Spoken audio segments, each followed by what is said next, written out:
depois debater. Vamos apresentar juntos, depois quem vai apresentar vai ser só primeiro o Jörg, que é uma visão geral, depois o Pedro vai puxar o debate. Bem, boa noite a todos e todas. Who needs do you need translators? No, you have. Bem, boa noite. Vai lá primeiro. Eu queria começar agradecendo a presença, né, Hub Brussels, né, a presença do representante do Hub Brussels here, que nos viabilizou como instituição a vinda do Maarten para nós. Obrigado, Dieter.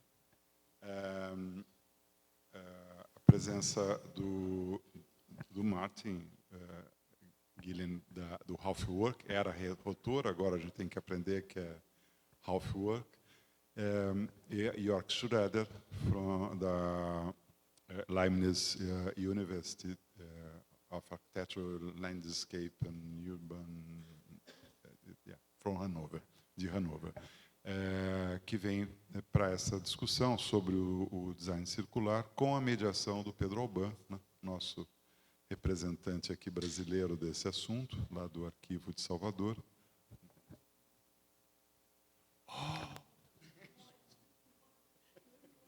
Temos a consuleza, muito obrigado por estar presente, e essa colaboração com as representações de outros países tem sido fundamental, foi fundamental nessa Bienal para nós viabilizarmos a presença de vários estrangeiros com contribuições importantes. E Jörg veio pelo DAD. Não? Muito obrigado. Bem, a discussão é design circular. Nós temos esse tema na Bienal em vários momentos, né? Na questão da construção, na questão do urbanismo, né? Na questão dos materiais, no reuso, nas reformas, nos retrofittings. E aí nada melhor do que ter uma discussão estruturada com pessoas que possam trazer essa contribuição para nós aqui nesse debate. Então, sem mais, eu peço para o Pedro Alban, que vai mediar, assumir a mesa. E muito obrigado. Olá, bom dia.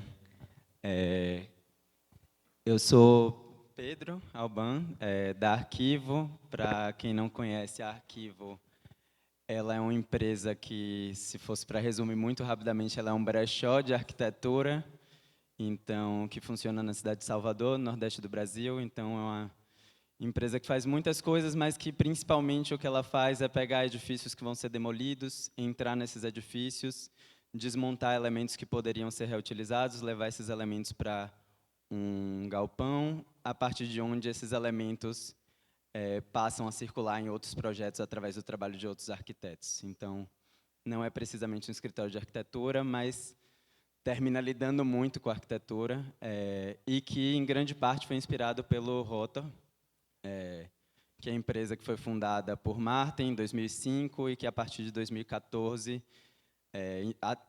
entre 2005 e 2014, lidando muito mais com exposições e com pesquisas relacionadas à circulação de materiais e à cultura material, de alguma maneira, mas, a partir de 2014, passa a ter um outro braço, que é a Rotor DC, que faz exatamente isso. Pega edifícios que vão ser demolidos ou que vão passar por grandes processos de retrofit, desmonta esses edifícios e tenta fornecer esses materiais para outros projetos, outros arquitetos, outras pessoas. No momento de fundar Arquivo, Maarten foi uma pessoa extremamente generosa, respondendo e-mails e depois recebendo a gente numa visita lá, onde ele explicou muito da coisa da Arquivo. Mas, a partir daí, seguimos, e é a primeira vez que ele está aqui no Brasil e vai fazer uma espécie de uma turnê. E eu acho que a principal coisa que eu queria trazer dessa conversa, ou que a gente vai fazer de conversar entre eles dois, é falar sobre um monte de coisas muito específicas em relação à arquitetura. Então, muitas questões de logística, muitas questões relacionadas à moda, ou ideias quase contraintuitivas quando a gente olha para um prédio do ponto de vista de um arquiteto. E eu acho que vou ler um pouquinho, só um pequeno texto que eu tinha feito para a gente começar essa conversa, para depois chamar o Maarten e o Jörg, que eu estou conhecendo agora, que é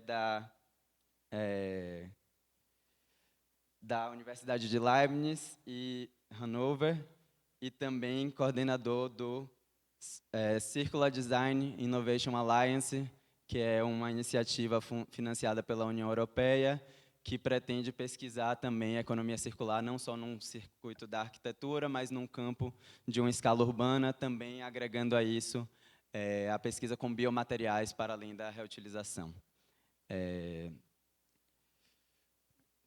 Vou ler aqui um pouco, e eu acho que vou deixar que vocês um pouco se introduzam à medida que vocês vão apresentando. Mas, enfim, né? Toda cidade se transforma.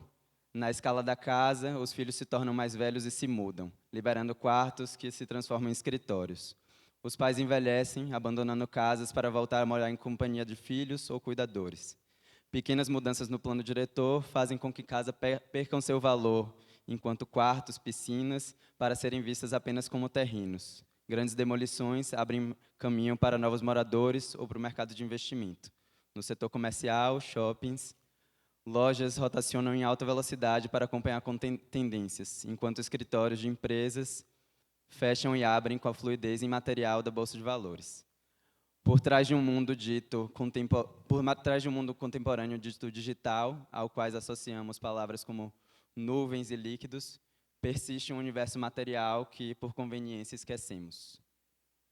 A expressão mina urbana se popularizou em discussões sobre ecologia, sustentabilidade e economia circular. O conceito de que os espaços de extração do futuro estejam localizados na própria cidade, entretanto, é uma realidade distante. Não sabemos o que desejar e não sabemos transformar o que temos no que desejamos. Projetar a partir do que existe, não sabemos projetar a partir do que já existe. O debate com líderes da economia circular, no contexto da arquitetura e do design europeus, pretende iluminar estratégias para construir a partir do que já está no mundo. Bem-vindos.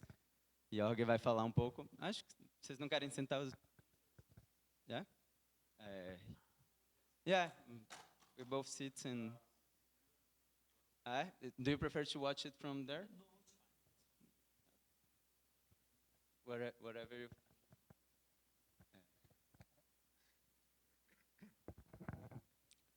Okay. Do we start with the slides? Or, okay.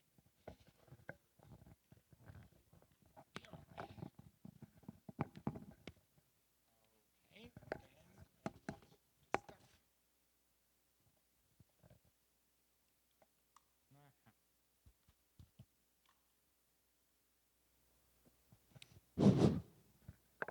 Well, I'm very glad to be here in this fantastic building and in this fantastic Biennale. And really compliments Renato and all this big group to put this together. I think it's a very important topic. And I'm really glad to contribute maybe a little bit to the discussion. And well, thanks to Pedro and to Maarten to be together in this evening. I think it's also a really nice idea, not just to have lectures, but the discussion, no, and this dialogue. That I like this idea a lot. I will talk, well, I'm, as Pedro already explained, I'm more from the academic side, while Maarten is really more from the, let's say, design side and the material side. And we shifted our presentations, that you to have like in the theater, a bit the tension. First the more abstract stuff, and then the more concrete stuff. So that's the idea overall, And also my title is already a little bit more abstract. So our interest is really to put ideas of circularity in the context of the city.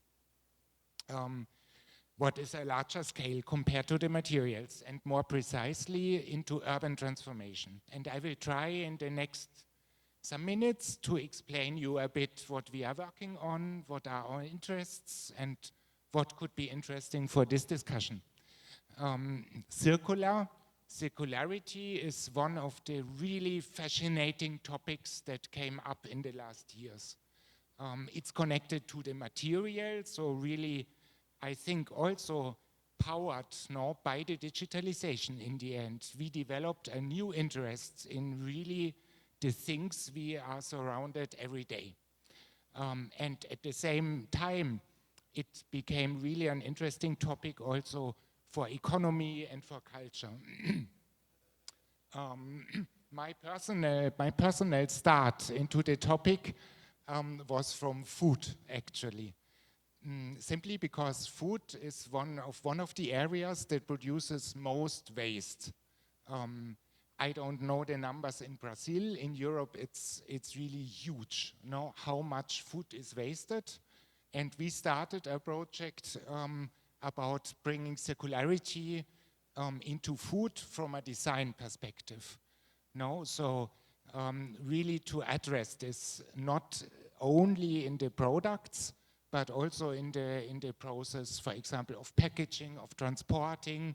And the very idea, you see it in this graphic, is to bring things into a cycle, out of a line into a cycle in order that no waste comes into being. And regarding food, this includes to be much more smart in the chains from the production to the transport to the consumption. And also the dedicated use of loss that emerges on the way. So things from plants, for example, that we can't eat and to find other uses for it. This is a super interesting field. What we did then in the project was an urban tool, because I'm urban planner, urban designer. We are interested in the city, and we really observed talking about food economy, circularity of food production chains, always really involves the dimension of culture and of community. And this is the crucial tool to make change happen. So we designed, it's like a temporary installation you can have in a street that transform a street into a banquet, a place where people can meet, can be informed, where also enterprises and businesses active in a more circular way to deal with food can find new networks, can directly talk with consumers and producers. Maybe even consumers become producers, the so-called prosumers. We were interested, let's say, also a bit in the power of architecture and design to support such processes of change. And at the same time, our partner, the Institute of Advanced Architecture in Catalonia, they experimented really in architecture and materials. This is a facade element based on mycelium, and to become a building element, and at the same time, during as facade element, it can host also animals, insects, for example. So really a new kind of multifunctional element that is bio-based and fulfills a lot of functions. And certainly also one aspect is to bring food production in the city and to make it visible and experienceable. Well, this was my background, let's say, when we started to talk about circularity in regard of the built environment, which is a much bigger topic than food. And it's, it's even more complicated. To bring two numbers about the relevance, building construction produces 36% of waste globally. And this means the construction of buildings, but also the demolition. So it's a huge share in terms of resource sensitivity. And resources are limited. And at the same time, working with resources in every step causes CO2 emissions. And the sector of buildings is responsible for 40% of the CO2 emissions. So also here we are talking about a large share that is really relevant when we want to achieve the carbon neutrality. And these 40% include the construction of buildings, the use of buildings, and the demolition. This is very important because in conventional, let's say, policy analysis, economic analysis, it's always about the life cycle assessment, which not regards the production, the construction, and the demolition. These are factors we have to include. Well, and speaking about the built environment, for sure, now a target, important target comes from the United Nations Sustainable Development Goals, number 11, sustainable cities and communities. No? So if we speak about changes in the built environment, we have to orient to that. Circularity and the connection to economy is a topic that at least for 10 years is very much in the global debate, I would say. This is a graphic from the European discussion, but we have similar things from the United Nations and in many other countries. And the basic idea is now to bring this idea of making the step from linear systems to circular systems in an economic context, which has a lot of consequences. And I would like to discuss about them. First, I bring into play the word design, because that's our background from architecture, urban design, urban planning. So what the hell has design to do with the circular economy? No? And actually, this is a quote from Ellen MacArthur Foundation, which is an NGO very active in pushing circular economy. They are super interested into design, and not only for the products, like chairs, the houses, in the end the cities, but even more for the processes. And they speak about the need to redesign the processes and the material systems that we are dealing with. Now, so design, and this is a big chance for architecture and urban design, no? That we look outside of our closed bubbles and recognize the value and the importance of design also for other sectors. If we bring this together, no?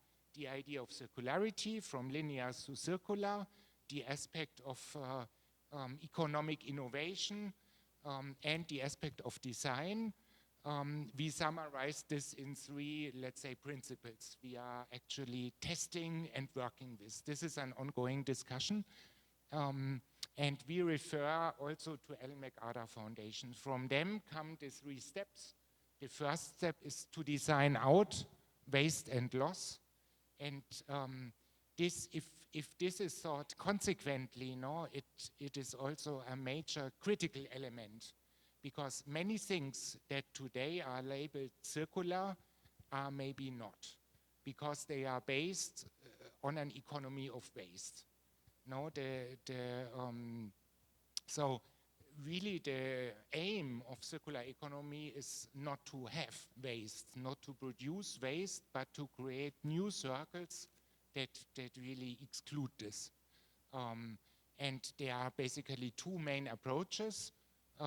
One is the reuse and recycle principle, and the other are renewable materials.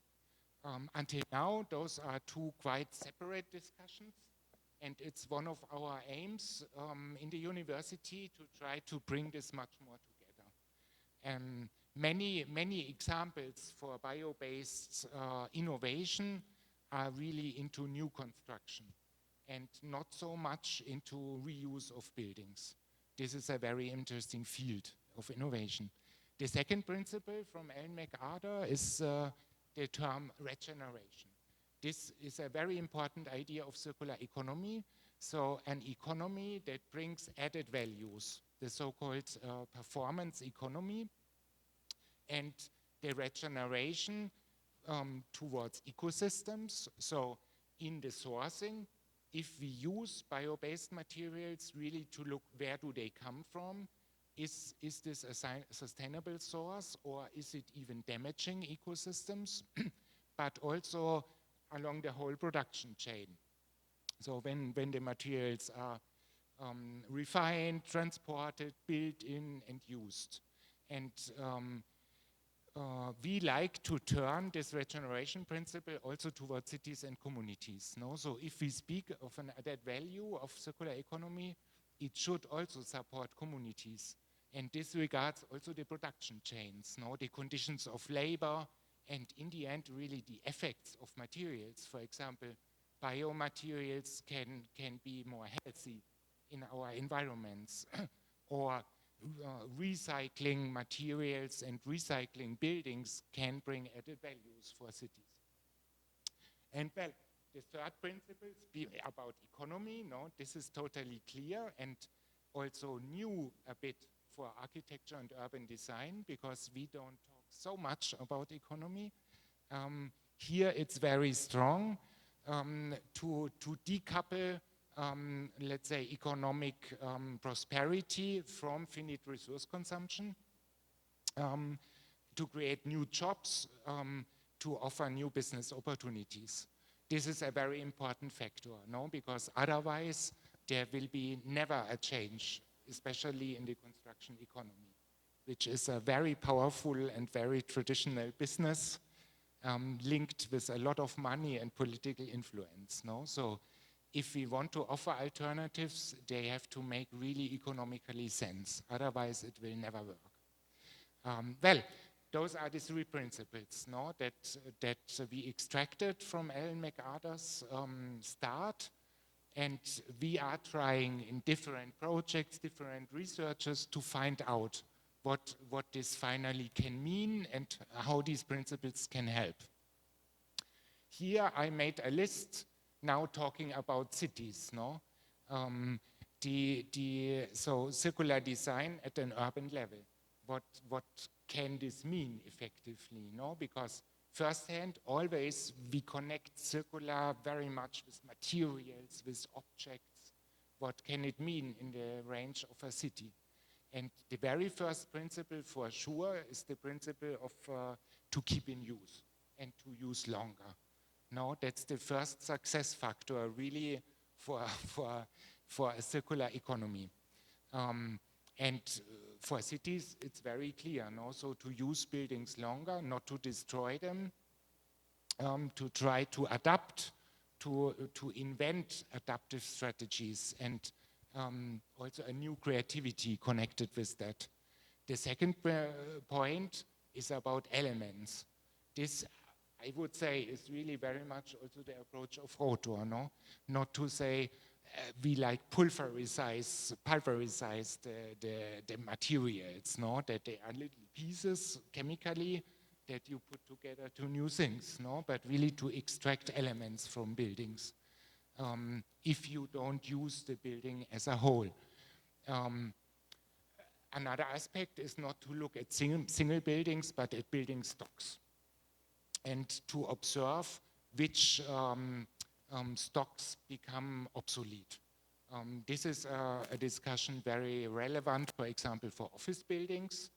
There, we had a huge change that was not only connected to COVID, but also to digitalization. So the world of offices is changing. We have in several cities huge shares of empty office buildings. Another example is shopping. The world of shopping changed drastically due to digitalization. Shortly after COVID in the United States, half of the shopping malls have been closed. And this is a bit similar in other countries, no? That it's a bit different. I think in Brazil, the malls survive a bit longer. This has special reasons, no? But generally, there's a huge change. And this regards also other building typologies, no? So really to look at the stocks and at the numbers, no, of buildings that are in a city. Well, and a next step is to talk about streets and areas, no, that can be revived where maybe several empty buildings are, no, and you can create new urban neighborhoods, you can change streetscapes, you can introduce nature in the city, new community life. And in the end, this thinking about circularity, should also involve towns, because we have really cities that are shrinking, that are losing population, where only old people live, all young people go away into the big metropolis, and there are a lot of buildings, And if we speak about resource sensitivity, very, let's say, leaving apart all cultural and social aspects of that, it doesn't make sense. So we should really see like every city, every town, every village that is built as a resource. And this changes perspectives. Well, I bring some images just to make it a bit more clear, because until now it was a bit theoretical. So this is a project I always very much like to show. It's a project from the architects Lacaton Vassal, a cultural center in Dunkirk. It's connected to the reactivation of a larger harbor area. So it has also this urban aspect. And it's a very nice example about reuse of this former storage building and the addition. It's an important discussion. Also, some of my students ask me sometimes, and does then construction end? Don't we do any more new buildings if we reuse everything? And the answer is maybe no, not at all. No, there's a lot of creativity and of competences we need, let's say, inside of the buildings we reuse. But this hasn't to be the end, like you can add to establish new functions. And in this example, they were very smart. So all, let's say, modern infrastructure, technical stuff is in the new part, and in the old part are more, let's say, the exhibition spaces where you don't need so much technical infrastructure. So we need also really smart thinking and smart concepts to deal with the existing buildings. We can connect, that's a project from my students, we can connect different buildings. Those are former power stations in Hannover. There are several ones, and they worked on a concept to implement new uses for startups, for creative economy, and connect several of empty buildings. Another example, that's also a project from my students, is to think about streetscapes and courtyards. Courtyards in cities are a very interesting topic. They are spaces we can introduce green in the city, but also spaces to reuse and maybe to add and to valorize urban quarters, following the principles of reuse. Speaking about areas, this is a case study we are investigating right now. It's in Tallinn, Estonia. It's one of really many examples of former industrial sites which become a vivid urban neighborhood. These processes are very delicate. In many of them, it's very hard to start them. This is in many cases also the part of culture and creativity, to establish such places, to make people aware that they exist.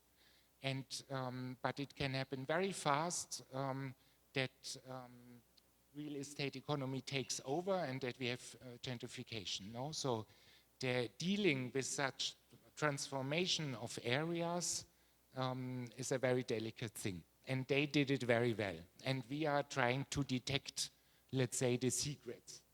Another example is in Berlin, Haus der Statistik. This is a former huge office building which should be demolished. There have been cultural activists, artists who opposed the demolition, and started with temporary uses to give this building a new purpose, and they succeeded. And now it is transformed really into a longer-term project to host community uses, but also really economic uses from the creative and cultural economy. And also here, we are trying really to find out how does this work exactly, how can we transfer to other examples. We also worked on the urban scale about shrinking cities in the east of Germany. There are really cities that lost half of the population, where there are like 5,000 empty apartments, and it's a very interesting topic for circular design, to think about how can we reuse these resources, how can we reactivate such cities. Well, we have been working also on the topic of offices in Hannover. We made a study for the state government about what exactly are we speaking about. So this, and there have been no numbers, no data. This is really about, getting the knowledge, what is really going on in our cities, what are the empty building stocks, and what are the potentials, how can they be used. Important topic is housing, and so really one part of this study have been strategies how to transform office buildings into housing. Well, speaking about the elements, I mentioned already that we are looking up to Rotor, that they have been really an innovator in this, and Maarten for sure will speak a bit more about. I just mention it. And now, to really work on the terms of deconstruction, reassembly, and design for disassembly. So this means, in the case we build new, to think already at later process, that we can disassemble it again. And this involves a lot of new thinking that is necessary, new skills, new abilities, that are not yet there, not in the architects and not really in the construction workers. So it's very much also a topic of about education for these new things. A further topic I didn't mention yet is to consider also soil a resource. In this slide, you see in the circle is the yearly consumption of soil. So this means the extension of the city in nature, the destruction of nature per year in Germany. And in the circle is the city of Munich. And well, it corresponds. So every year in Germany, an area in this size, nature is destroyed and cities are extended. And this is very much a topic of circular design. We can't do this anymore. The only alternative we have is to work with the existing city, to use it better, maybe also to densify it in certain points. Is it possible? No, because we also want healthy living conditions, we want green in the cities, but for sure we have to speak about density and about reuse. Reuse every part that we have in the city. I think this slide is very important because it really shows a background motivation on a larger scale, why we do this, that come together, like really from the material resources, but also from soil as a resource. It's like a double argumentation. Well, and these discussions we are not only having in Germany, actually it's a European policy to bring the soil consumption to zero until 2050, which is long. And there's a big discussion in Belgium. They call it Betonstop. Also a large discussion in the metropolitan area of Paris. And on the other hand, let's say, in this very nice slide, it's a night slide. You see the metropolitan areas in Europe where we have the high pressure, the housing demand, really also the construction, and you see the black areas. And I'm also very much interested in the black areas. Very famous, for example, in the middle of Spain. No, it's quite black, and there are a lot of almost empty towns and villages that we don't use anymore because people want to live all in Madrid. And these are interesting questions, no? And there are a lot of new projects and new initiatives, especially of young people, to discover this again and to find a living, no? Also outside of metropolis. And I think this is also very much a circular topic. I'm urban planner, so we are not directly involved in work about biomaterials, but we have a partner in our project, the Institute of Advanced Architecture of Catalonia, and I think they are one of the centers in Europe really working about innovation in biomaterials for architecture. This includes a huge range of materials. There are established biomaterials like wood, also clay, reed, no, where we also can learn from traditional techniques, where it's very important to find even very old people, no, that still know how to work with reed, how to make a roof out of reed, for example. But for sure, in terms of circular economy, it's about the whole production chains, also to see where are these resources, is it sustainable to extract them, how can they be worked, for which purposes. But there are also, let's say, new materials, for example, algae or mushrooms, and there are a lot of experiments to use them also for buildings. This is a very, very interesting area where a lot happens, actually. And what we are trying to do in our project to go beyond the technical dimension. No, a lot of research is really happening, let's say, in the laboratory, really with the materials, what you can do, but are not yet considering really an economy, no, and production chains and really the uses in the buildings. There are also a lot of obstacles in building regulations, in security, in certificates, in permission, no, so really the way from laboratory experiments, for example, how mushrooms can become insulation elements or wall elements, no, to the use in the construction, it's a long way. And one of the tasks is to make these ways shorter through exchange. Because until now, certification is different in different countries. You have long processes.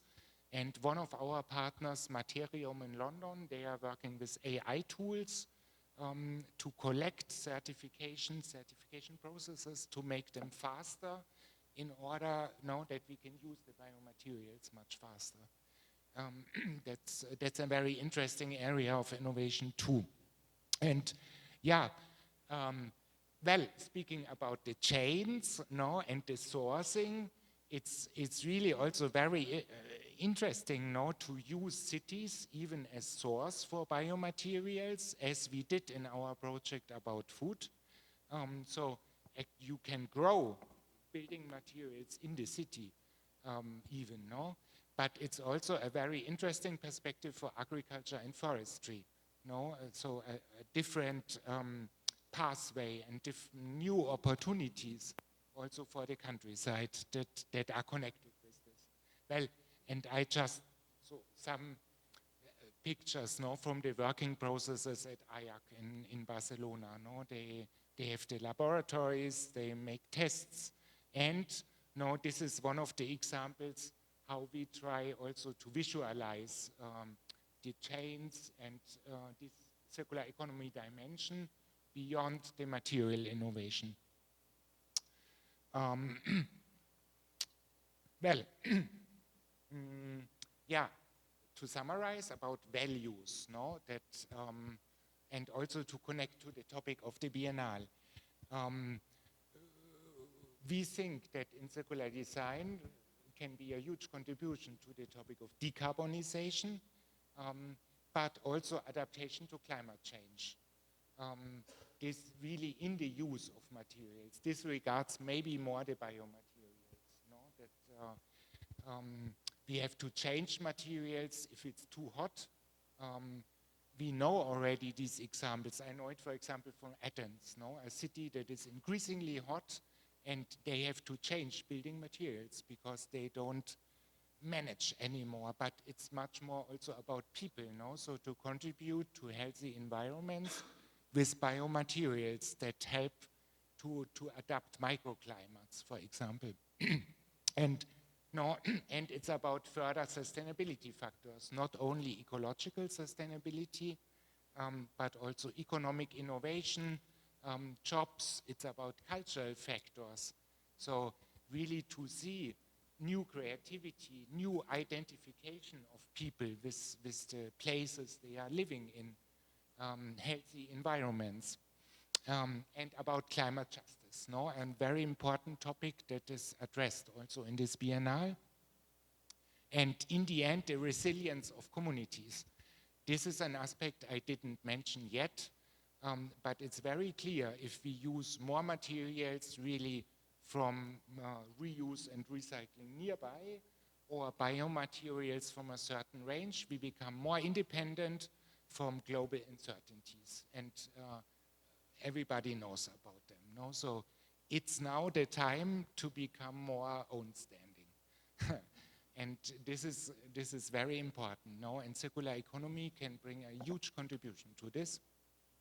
So, well, we are in the part of refurbishing and building green. But I would like to say that with the circular design topic, we cross almost, no? Renato, what you put up as access in the Biennale, no? That can also consider climate justice, forests, also connection to water and this stuff. Well, in 3 minutes, I would like to make a bit, it's more info. So everything I told is from the background of our current European project. It's Your Innovation Alliance. This means it's a collaboration between universities, enterprises, network organizations for this topic of circular design.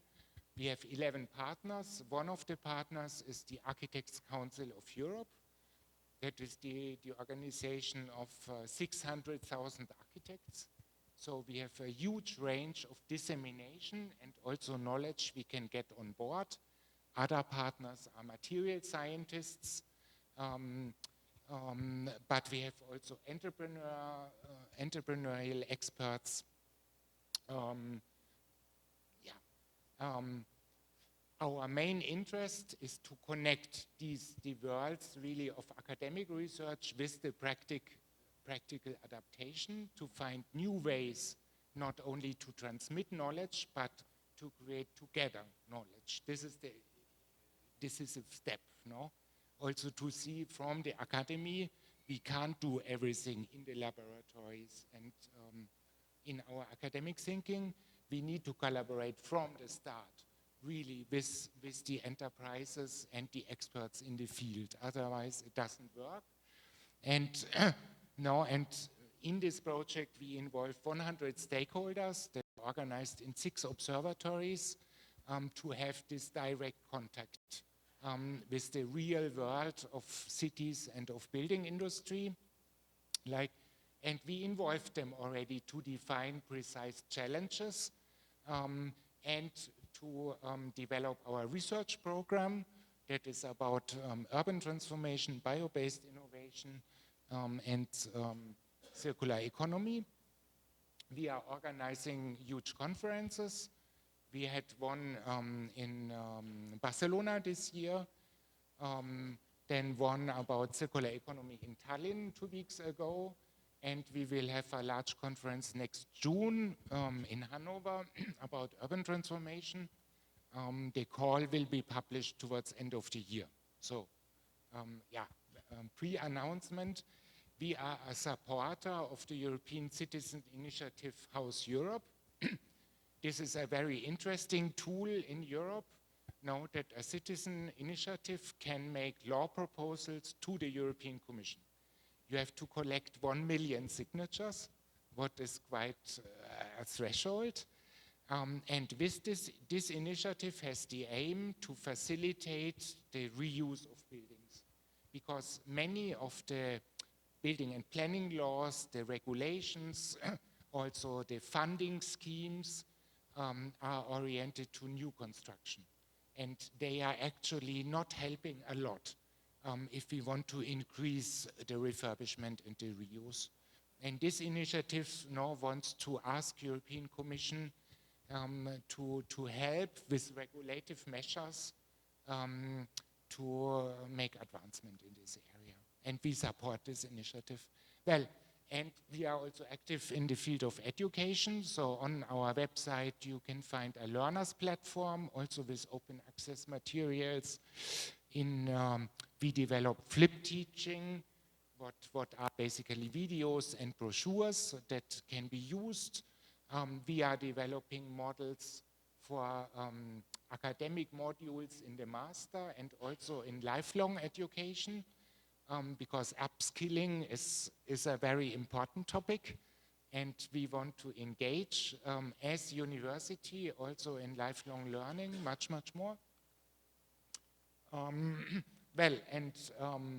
Turning around the skills. No? So it's a very important part of the project, together with the stakeholders, to define the skills that are needed in different fields, and then really to transport this into different education measures.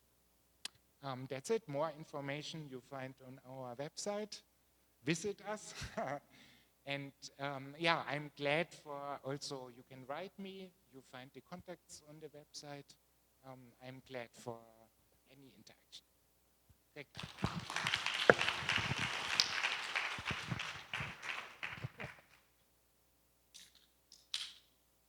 you. You want to say something in between, or just? No. Okay. Yes, I'm happy to. So, yeah, that's a lot of information and ideas that got given to you. I mean, if you want to stand up for a moment, stretch your arms, take a deep breath. I think, you know, well, before I start, I want to thank the Biennale for hosting this. I want to thank the consulate for making possible my participation here. The special thanks also to Pedro. I must say that I'm really impressed also by the simultaneous translation and the translation for deaf people. You are really doing a great job. Thank you for that. And then there's you, who come here on an evening after work, after school, and I have to admit that I'm supposing that some of this might be a bit overwhelming or kind of hard to say, like, how do you get started on this topic if you don't have like a really nice European research fund to back you, and 25 partners in 63 countries, and I feel for you, really.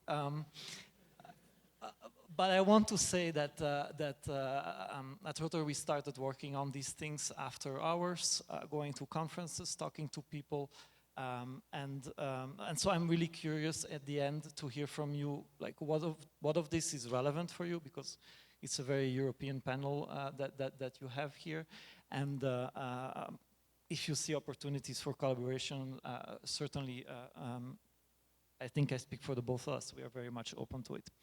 So the good thing is that Jörg has already explained all the basics, so I will be able to skip some of the slides.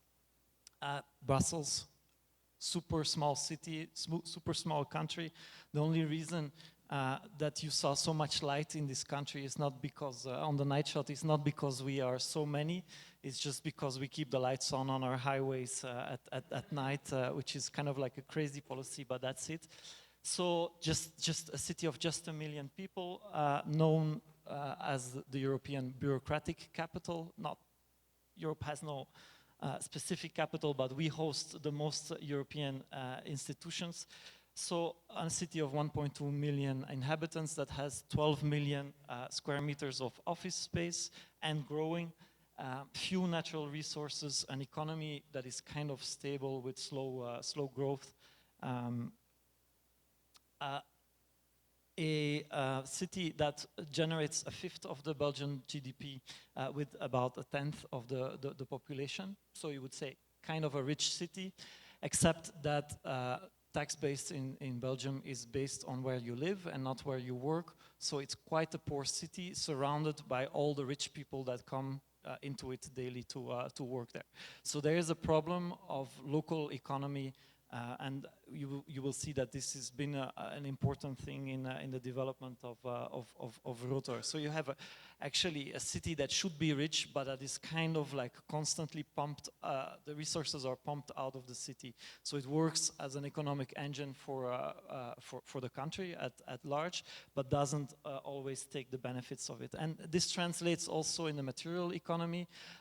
You have about 1.5 million tons of material entering annually, and about the same going out as waste. And these are not official numbers. The official numbers are much lower, but this is the best we can guess based on talking to the big demolition companies, actually. So, what the qualities are of the system that we started working in? So we're talking about kind of like 20 years ago, is that there's a lot of stuff we didn't need to worry about, in the sense that you already had 90% of the building waste that gets recycled. Now, much of that is recycled in the most basic of applications, like sometimes just cover. You will take a beautiful marble staircase, grind it into very small pieces and use it as an underlayer for a road. That is also recycling. But let's say that from a waste management point of view, getting most of the pollutants out of the system, disposing of the materials carefully, is a problem that we didn't have to deal with at Rotor. You have quite a competent environmental and planning authorities, and up until a short while ago, there was a continuity in governments, meaning that the same political parties were more or less forming alliances to govern, which makes that policies could span for a longer time, or that you really implement certain changes in a more deep way than when you just have 4 or 6 years to do so. So, 2 programs in particular, like, you know, there is no way to understand what we did with Rotor, and as you've heard, we take a lot of credit for having done these things, but there's no way to understand it without knowing that there were specific government programs and very good clients that were supporting this. So one from 2010 onwards was called Alliance Emploi Environnement. So it makes a link between environmental concerns and economy, local employment of the people. So doing open calls saying, okay, we are looking for, we are basically seed funding initiatives that promise jobs if they are also kind of like greening the Brussels economy. And then in 2018, the program changes, well, changes in name, but the policy, I mean, is still a minister from the same political party that continues that work. And so the question that was asked repeatedly by the administration to all of the stakeholders is, how can we set up networks that add value inside the city? So if you compare reuse on the left and recycling, oh, sorry, my translation got messy. But if you compare reuse and recycling, recycling is something that you can best do. It makes noise, it adds very few economic value, it's dealing with huge volumes, It's something that happens outside of the city. Like no dense city wants a recycling industry intramuros, except the Germans you were talking about earlier. But reuse, on the other hand, is something that per ton generates quite a good a business case. So it is, when you're thinking about activities with a lot of added value, the one on the left makes a lot more sense than the one on the right. Now, we were kind of like a small design agency at that moment, like doing the kitchens of our friends in salvaged materials and doing kind of temporary pavilions for art exhibitions and things like that. But we were really triggered by these questions of the region. And I think in reuse, you have what I like to call the chicken or the egg problem. You know, what comes first? Do you need a chicken to make an egg, or do you need an egg to make a chicken? Do you need a supply of reusable materials before an architect can use them, or does there need to be a demand for such materials before companies will invest in a stock and processes to offer this? And the answer is actually, you need this, you need both to exist at the same time, and much more. So you need a kind of a coming together of very good conditions over a few years to kickstart this thing. And I'm going to give this project as an example, which is a circular economy center that was built by the region. The architects said, okay, and we're going to clad the facade in reused steel. By the time this went to tender and the contractor comes into play, contractor basically says, okay, but where do I buy this reused steel? There are no suppliers in 2014 for reused steel in Brussels, and so the facade gets built in new steel.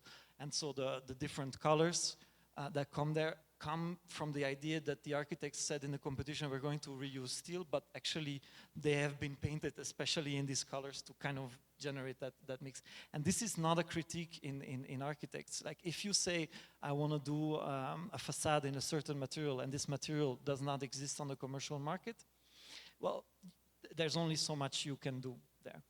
Like another problem in circular, well, in the use of components, is really that building processes are slow. I'm very sympathetic with all you architects that take like 3 or 4 years to finish a project. Imagine that you do an extension. So what you see here is a small industrial building in detached parts. Imagine that this is the exact match of what you need. So when are you going to buy this kit of parts? Are you going to buy it and then do ask for the building permit, hoping that you're going to get the permit? Because if in the permit it says you need to lower everything by 10 centimeters, basically this kit, you can no longer use it. Or are you going to do the other way around? You're going to first ask for a permit, which can take anything between 6 months and a year, hoping that this will still be there.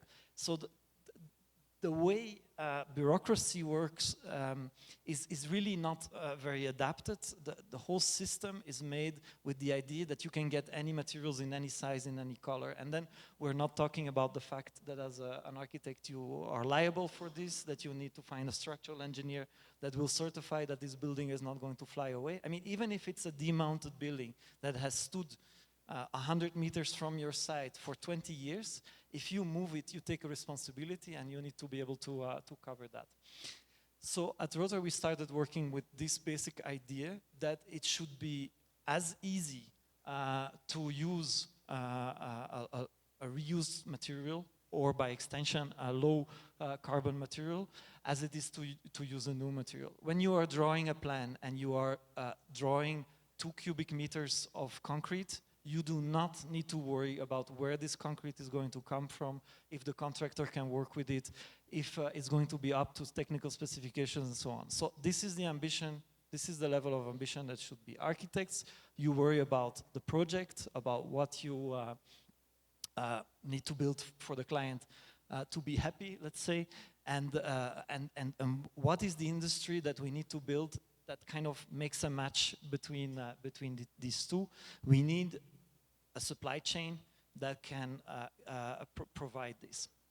So I think there is not a place on earth where you need to build this supply chain from zero. One of the things we did when we formulated this ambition is just checking what already exists. Now, in Belgium, we were quite lucky. We found around 100 companies that are already active in some way or another.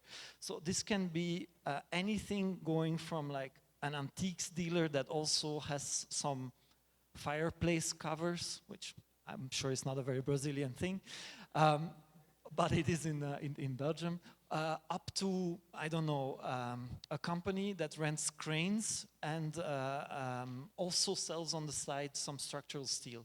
Like at this point in the development, what we're trying to set up is kind of like a network of actors, and the first thing you need to do, I think, is to find out how you can build alliances, how you can use existing capacities. So I'm just going to run through a few of those offices. A company that is actually a demolition company has a side business selling bricks. A company specialized in demounting, removing the paint from solid wooden doors and reselling them. 6,000-7,000 doors in stock, which we both know is a lot. Zwanenberg, dealing in reused steel coming from industrial construction, but also coming from the oil and gas industry in the form of pipeline and surplus steel in general. Special mention, BC material, which is not typically a reusable material, but they basically treat excavation earth. So when a parking garage gets built and they are digging a big hole, and the clay layer that is present underneath the Brussels region is touched, they will reuse that clay to make building products out of it. And then a very nice but very atypical, I mean, all of the previous examples were private companies, but one of the biggest users of reclaimed steel is the city of Paris. When you work as a contractor on any square in Paris and there is natural stone present there, the contract will always say that you need to demount that natural stone and bring it to the central warehouse, where the new natural stone or the renewed natural stone that you're going to be used in that square is going to be delivered to you. So the contractor is not a supplier of material for any of the natural stone squares in the historic center of Paris. So it's quite amazing to visit their workshops. They have the capacity to resaw granite blocks. They have huge collection of pavers and so on. And then once you have identified who these potential partners are, their problems basically become your problems. You just talk to them and you say like, okay, Mr. Frank, you are one of the biggest sellers of bricks in Belgium. What do you need to sell more bricks? What do you need to get? Is it a matter of supply? Is it a matter of demand? Do you have a technical capacity problem? Like their problem literally becomes your problem. And it turned out that actually a big issue with using reclaimed materials is that you don't have technical specification sheets for them. So if you want to reuse bricks as an architect, there's a few things you should know. For instance, you do not want bricks that come out of a chimney. Why? Because they are polluted with all kinds of chemicals that you don't want to keep in the built environment. You do not want bricks that have been exposed to groundwater because they become spongy. For certain kinds of bricks, like the field oven bricks, the outer layer is typically undercooked and the inner layer is typically overcooked. So the overcooked layer are much more resistant to water absorption than the other ones. In other words, when you want to reuse bricks, you kind of need an expert that tells you, or that tells your contractor, these are the bricks that we are willing to accept on this project. And they are different for the interior, for the south facade, for the north facade.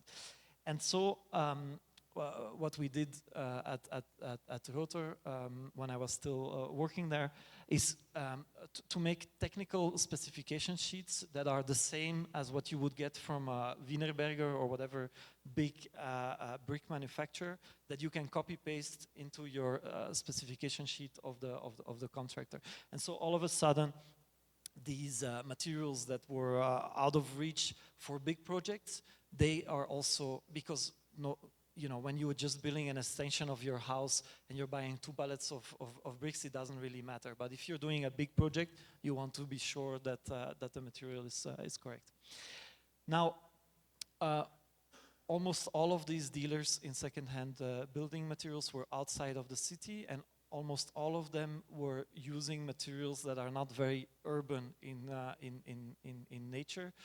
Whereas the kind of buildings that gets demolished in Brussels is kind of medium to high rise. Well, in a Brazilian standard, it's probably low rise to medium rise, but kind of like, let's say, 5 to 10 floors, maybe sometimes up to 20 floors. Buildings that are very recent, that often contain materials that are not typically salvaged by these classical dealers. Like if you have big blocks of natural stone, or let's say a lion carved out of blue marble, these antique dealers will do. But if you have like a cladding, an interior cladding in just 2.5 centimeters of Carrara marble, it's not typically something that many dealers will be interested in. So we founded Rotor Deconstruction as a kind of a missing link, as the company that we wanted as designers to exist, extracting materials from this urban context and sort of providing the services that we thought exist. And an important thing to know is that in Brussels, buildings are rented out bare. So that means that the life expectancy of a material used in an office building in Brussels is as long as the length of the rental contract. So if you rent, let's say, 100 square meters of office space in Brussels, you will have the facade, the floor in concrete, and the electrical box. The raised floor, the ceiling, the partition walls is your responsibility. When you leave after 3 years, all of this needs to go again because the space is always rented out bare, which is stupid, agreed, but it is the way it is. So what we were demounting is materials that in many cases, I mean, these are materials that are nicer than what I have in my house. They are just a few years old. They are often kind of corporate headquarters, often very noble materials, contemporary stuff, and so on. So at that point, we didn't have a warehouse yet, and we decided that these buildings would become our workshop, storage, and shop at the same time. We would make detailed listings of the materials present in those buildings and kind of start selling off. You want, let's say there's 1,000 doorknobs in the building, you want 100, we will demount 100. If by the time we need to give back the key to the building, we haven't sold the 900 ones, we don't take stock, we move to the next building and we see what we can do there. Of course, then you realize 5 buildings later that the doorknobs that you didn't take in that first building were actually really nice, and that you will never find 900 doorknobs of that quality again.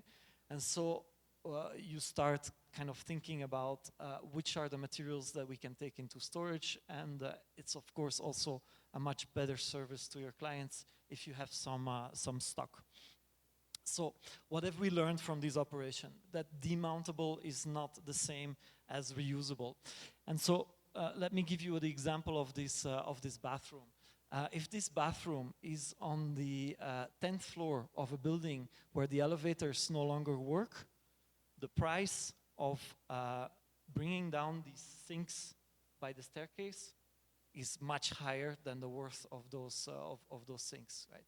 So there is the economic part, and the economic part can be as simple as the difference between having a parking space in front of the building or not, or how the evacuation of the material is going to be. Then, is the material technically relevant? Like, for instance, here the sinks, they have a central water tap. A lot of sinks from the 50s, they had a warm water tap and a cold water tap. So you have two holes in the sink, which nobody wants today. So it's no longer technically relevant. And you have to have tried to sell like a few hundreds of these before you realize that actually it does make a big difference, because in the beginning you don't know. There is one material in this picture that is highly toxic that you don't want in the house. Anybody wants to guess? Sorry? Not the mirror. Just below the mirror you have the green tiles, which are colored with radium, highly radioactive. You do not want this in any bathroom. And if you put materials back on the market, you better know this. You know, again, it takes some trial and error. We never killed anyone with tiles. But so, is it demountable is the first question, but it doesn't stop there. You take responsibility by putting things back on the market. And the funny thing is that probably on demounting this bathroom, the little two stainless steel coat coat hooks that you see in the top left, that's probably what financed the demount of this whole bathroom. It's the only thing that is actually profitable in this picture. So it's sometimes not the thing that you expect. So what is a reusable, in a market economy, what is a reusable material? A reusable material is a material that you can get into your shop for a smaller price than what you can sell it for. It's as simple as that. It's quite straightforward. So if you apply this check on a piece of concrete in Belgium, it's much cheaper to buy new concrete pavers than to hire somebody to demount and put them on a pallet, which is kind of crazy because concrete is one of the most polluting materials we use as architects. But today, if you do this check on concrete pavers, that doesn't work. So we got better. We set up processes for specific materials, cleaning of those sanitary devices, removing mortar from tiles. Is that going to work if I click it? You see here a test with one of the first machines we had for cutting off the crust of cement from different tiles.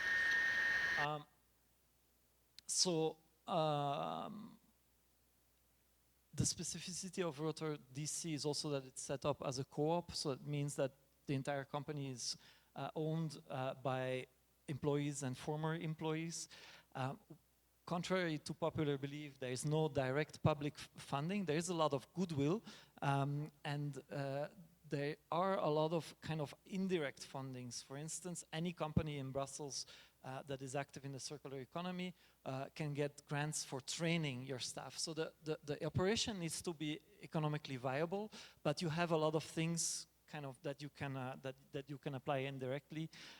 About 25 workers today, moving about 500 tons of materials a year.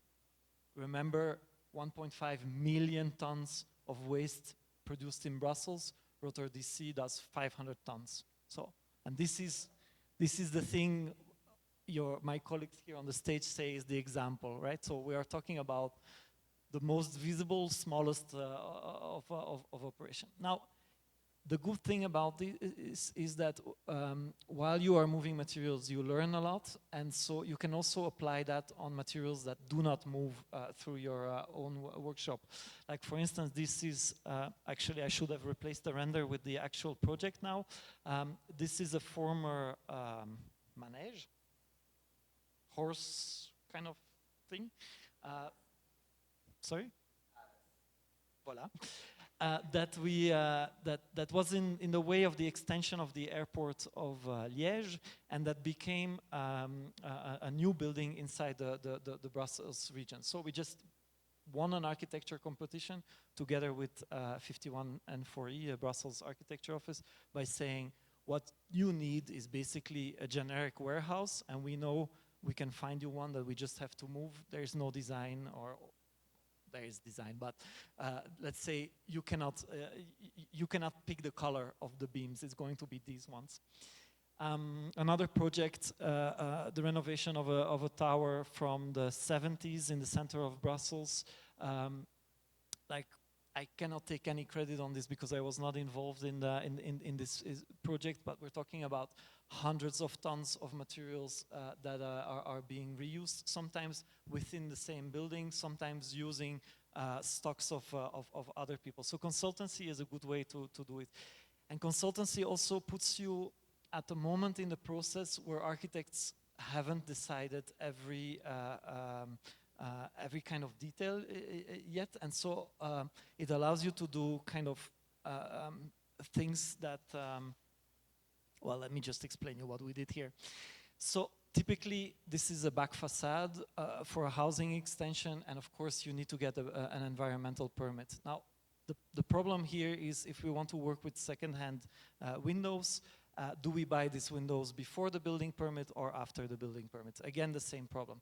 So what we said here is we're going to submit a plan that for the windows shows the maximum size that the windows can be, taking into account the views on the neighbors, fire safety for fire spreading from one floor to another, and so on, and the minimum size that they need to be, taking into account legislation on worker health and natural light penetrating the building. So we had a plan with 2 dotted lines, and we said to the city, like, look, we don't have a final design for the facade, but the windows are going to be within this minimum and maximum. When they approved it, we bought the windows, and you can see that one of the windows on the top has a kind of a very weird shape. Doesn't matter, it is within the minimum and the maximum, and of course we liked that it had this weird shape. You can also see that every window in that facade has a different color. You have the black door, the white round window, and so on.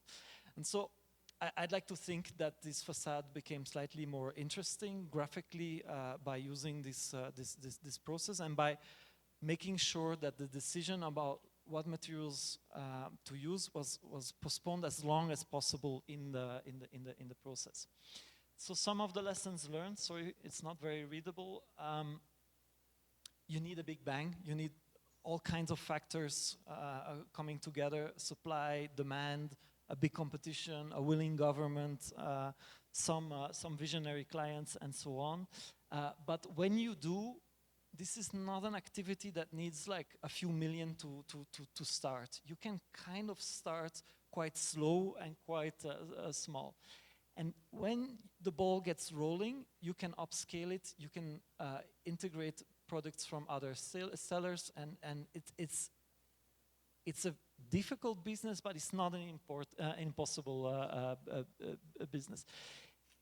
Governments like it because it's very easy to communicate. It shows what you are doing in a very direct way, whereas recycling, if you stand next to a wall and the governor is going to say this is a wall that consists for 10% out of recycled whatever, like, you don't see it. Reuse is like, it's an architectural language. Then you have all kinds of secondary things such as training opportunities and so on.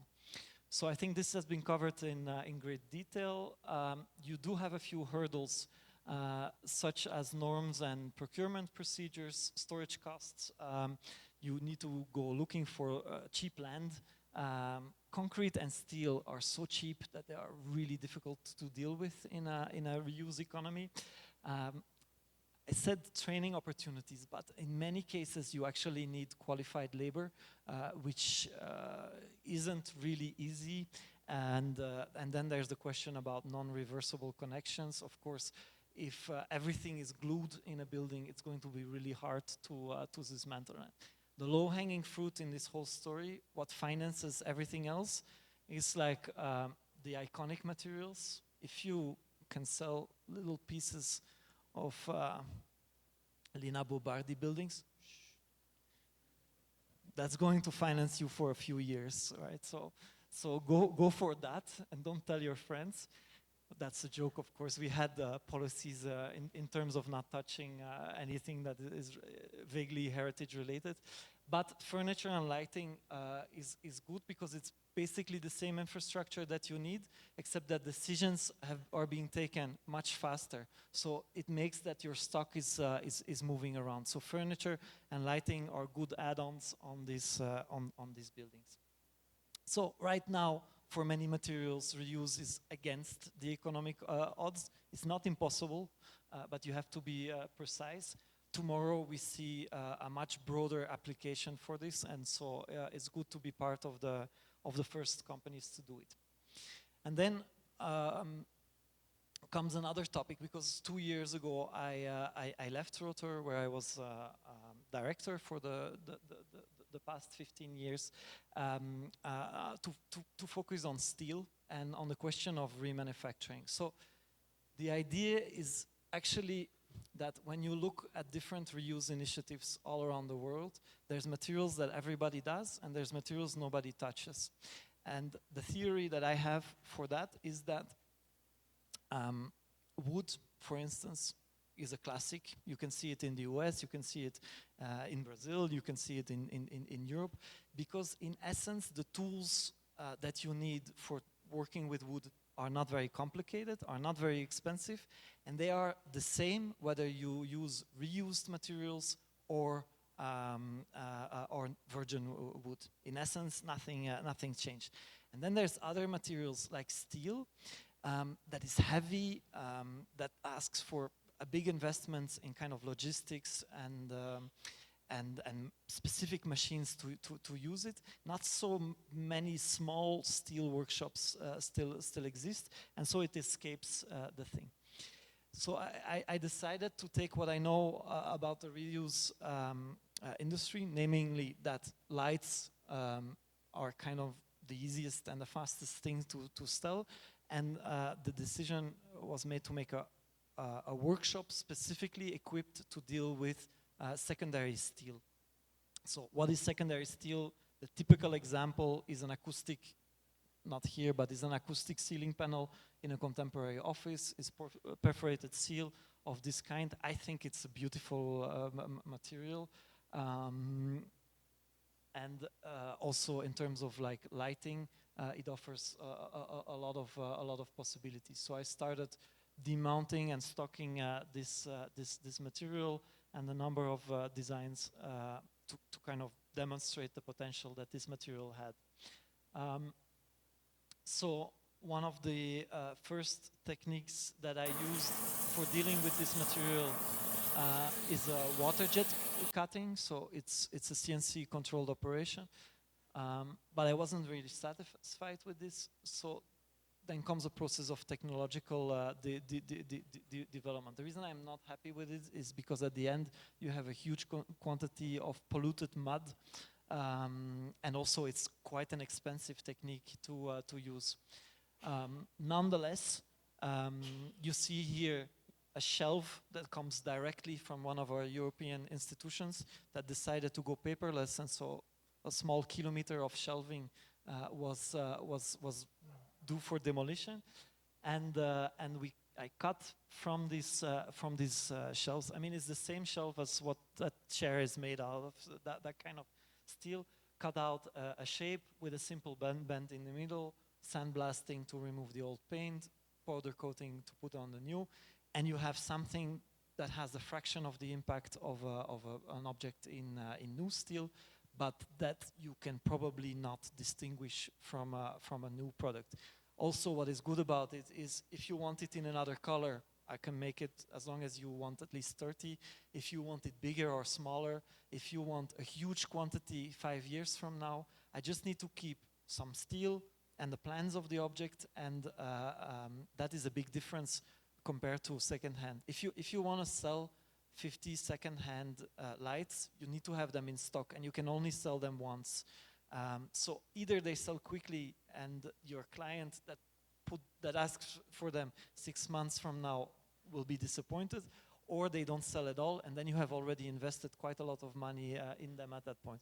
So by storing things digitally and just producing them when needed, this offers some kind of thing. Now, one of the problems with water cutting is that it's good for making continuous lines, but making a lot of small holes is totally out of the question. So using the pre-perforated steel, you have these kind of ragged edges that are maybe okay for a rotor audience, but are certainly not the standard in the marketplace.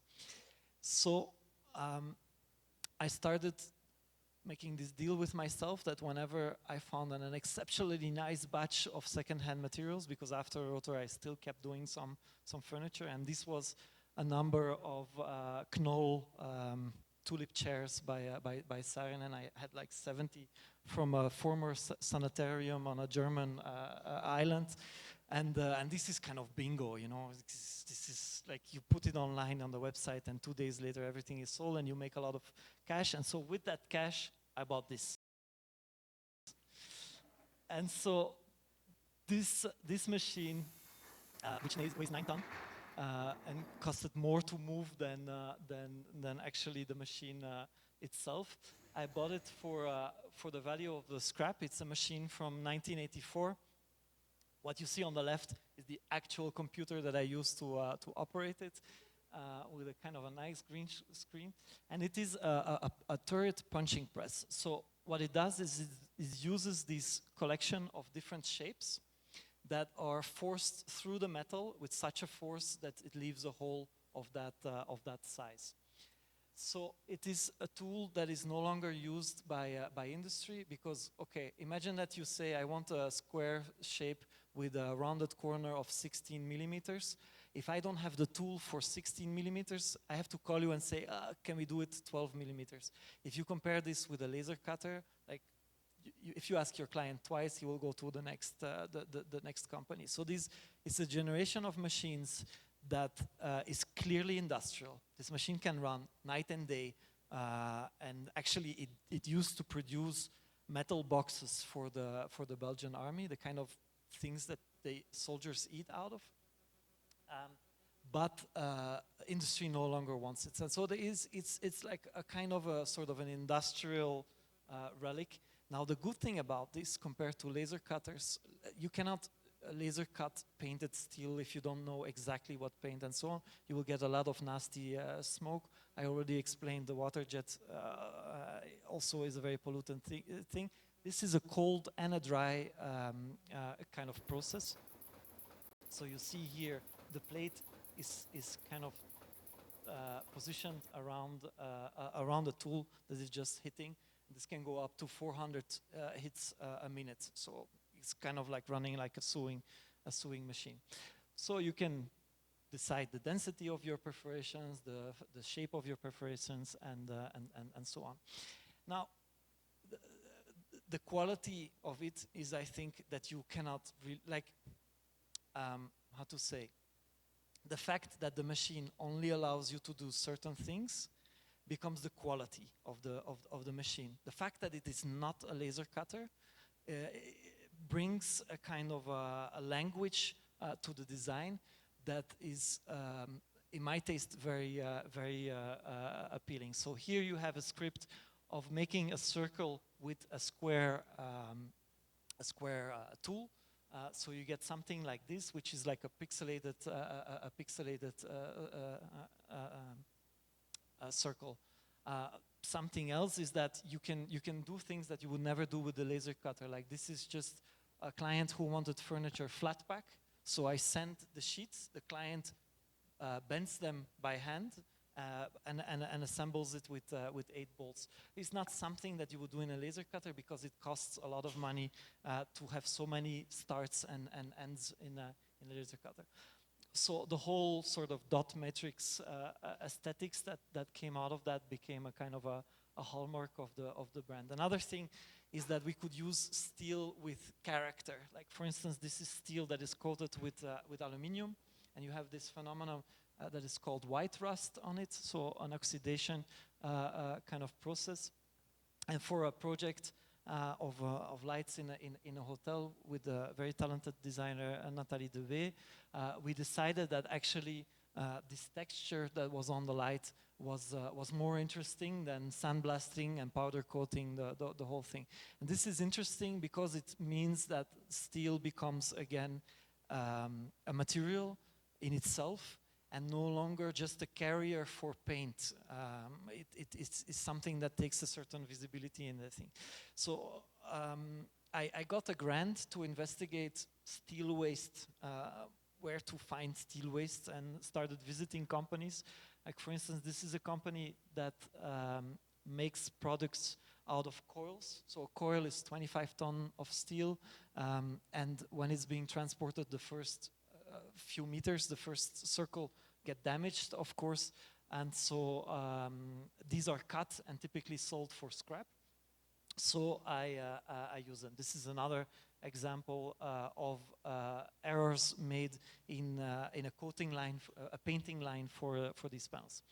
So I'm getting towards the end. I'm not going to show you all of the marvelous machines that I've bought, but again, there's this kind of moment in industrialization where the not so automatic tools of steel workers are being discarded. So I bought recently, again in Germany, actually, a whole spinning lathe workshop with 20 years of wooden shapes. So this is a technique for making bowl shapes, like parabolic shaped kind of objects. My bench press, which I'm very happy about, but you know.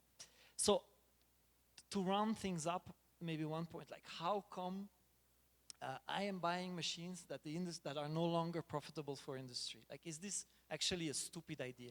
On the surface, it looks like a stupid idea. If it doesn't work for Siemens, why would this machine still work for me? And I think one of the smart things, well, I hope it's smart, or otherwise we will talk, my next lecture will be about bankruptcy, is that I think that we at Rotor DC and other companies have kind of innovated a retail model that is quite interesting. When you buy a shoe, a Nike shoe for $100, 50% of it is basically goes to the shop where you buy it, and the cost to produce is only $22. So there is a multiple 4 from between production cost and so on. So if you find a way to reach your client in a more efficient way, actually it doesn't really matter that your production cost is higher.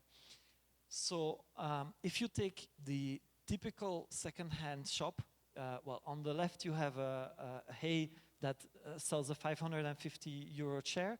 Second-hand, you have 4 of these same chairs for €1,000. So let's say the price is mostly around half of second-hand. I've already talked a lot, so I will skip this.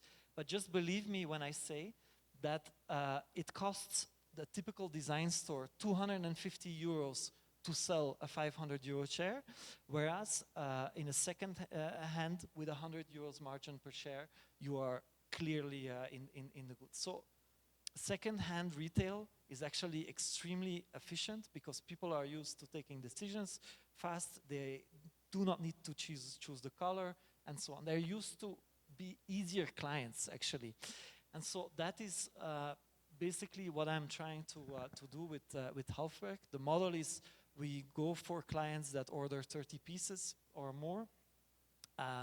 We approach the client through the designers. We say to an architecture office, hey, we have this marvelous machine that allows you to punch holes, and we have this other machine to spin metal, and we have this other machine to fold metal. These are machines you typically don't get to work with as an architect, but if you work with salvage steel, you can operate this machine, or we will operate them for you. Architects love working with things that nobody else uses. Then we produce a few extra pieces, which will be our retail.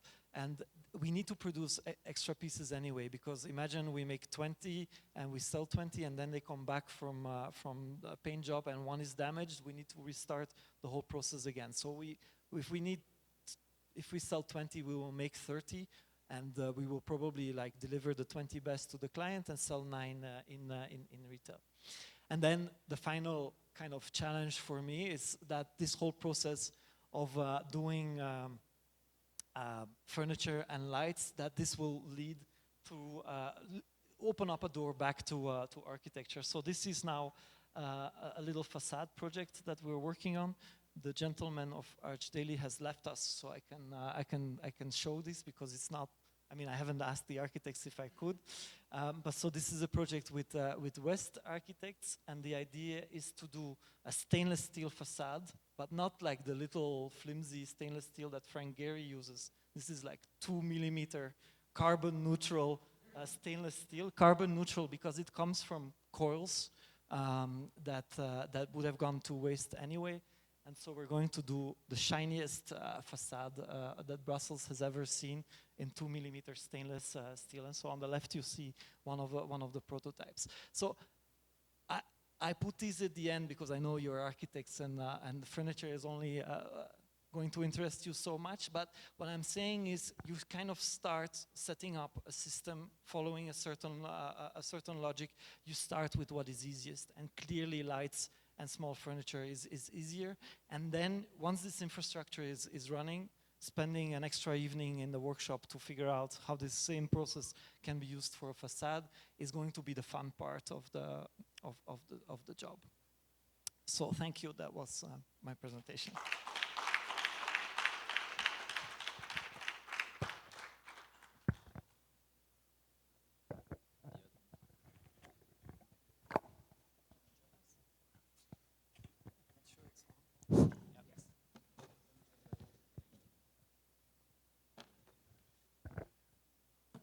Quanto tempo a gente tem?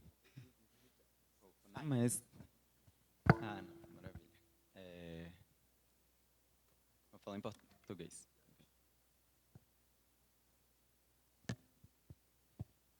Não, obrigado.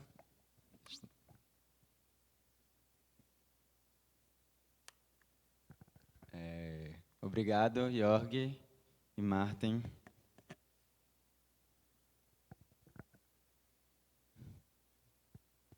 Pelas falas, acho que a gente conseguiu ir de um lugar mais teórico para um lugar prático. Acho que eu vou fazer algumas perguntas, depois passar, mas, enfim. Sou claramente uma pessoa enviesada, mas realmente incrível, assim.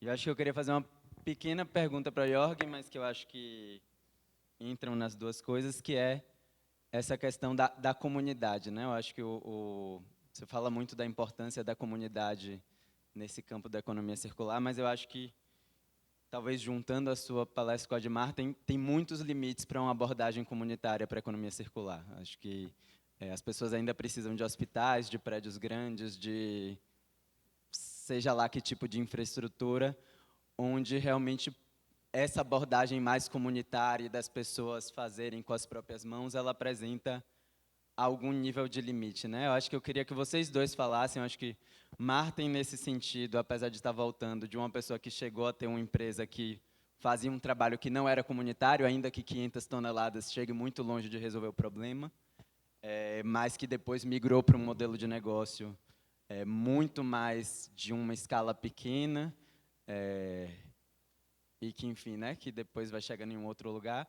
E você, desse ponto de vista de como essa abordagem desses workshops e de coisas que são muito, não só pequenas, mas acadêmicas, como você vê esse salto que, de alguma maneira, seria necessário, que não sei, ter a IKEA do reuso ou alguma outra coisa nesse sentido, né? Ou se a gente não precisa IKEA, como é que a gente vai conseguir financiamento para essas coisas no momento que a gente começar a dizer para esses financiadores europeus que, não, a ideia é que não exista essas grandes empresas. Eu acho que tem esses dois caminhos, né? O primeiro é dizer, não, a gente precisa de grandes empresas, e aí como é que isso chega como uma realidade factível nela, mas a outro caminho seria dizer, não, a gente não precisa, vai ser tudo comunitário, mas então como é que isso se resolve de um ponto de vista político, onde eu acho que todos os governos que estão financiando a economia circular, de alguma maneira, eles estão esperando que ainda existam grandes empresas de economia circular, né? E isso, qual é o nível do paradoxo aí? Qual o tamanho disso?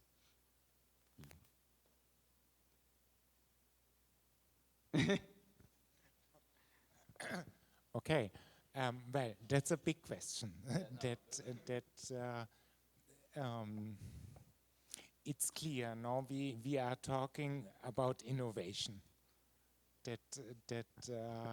and really like the examples that go really ahead.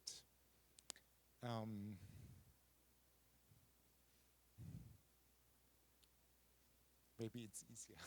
You want me to give you a moment? Well, maybe one thought, no, that like the economists use this word upscaling, that it's difficult. No, in the construction economy is a really very conservative one. that I don't know why. This is maybe also an interesting question, no? That it depends on the people active there. The whole sector is not very innovative, no? There are studies in other sectors, you invest 5 to 10% into research. The building sector doesn't do this. But it's maybe also the expectations of people. So probably there are different, and the expectations, no, of big investors, which are not necessarily, let's say, the anonymous global investors that are there, but there are also such things like as pension funds, or no. So this let's say, yeah, what is surrounding, no, the construction economy is quite diverse, and that's maybe again this egg and hen problem, no, to initiate change in a lot of points. What I really believe, no, is the factor of culture. So absolutely, it's about numbers and economic reasoning and what is crucial for upscaling, but it won't happen if it's not connected really with people's life, what people like, what people believe in.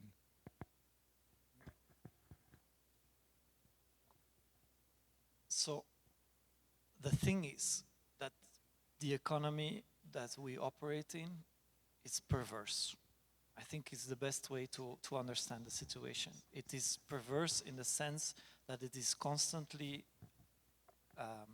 pushing you by economic means to do the thing that this planet or ecosystem doesn't need.